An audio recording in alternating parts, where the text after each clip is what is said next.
Dola silk मध्ये raw silk, त्याच्यामुळे कपडा थोडासा घट बसतो, असा हेवी नवीन डिझाईन आहे. मान्सून सेल मध्ये 690 रुपये रेट बसलेला आहे. रॉ सिल्कचा बेस दिल्यामुळे तुम्हाला साडी ओपन केल्यावरती कपड्याचा असा लुक बघा, तसा सॉफ्ट पण थोडासा घट्ट बसतो असा कपडा साडीचा ओपन लुक मध्ये लक्षात येईल. त्याच्यामुळे रेंज थोडीशी वाढते.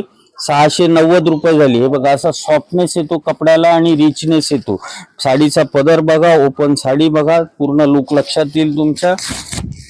रॉ सिल्क डोला 690 मान्सून सेल मध्ये. हा बघा, हा असा कपडा आहे, एकदम रिचनेस वाढून गेला आहे. त्याला बेस रॉ सिल्कचा दिल्यामुळे पूर्ण साडी अशी विंग केलेली आहे. ब्लाउज पीस असा सर्व बाजूनी डिझाईनचा आहे. नेक, बॅक, स्लीव्ह सगळ्या बाजूला डिझाईन करता येईल. Dola silk raw base 690 monsoon sale कलाकृतीचा.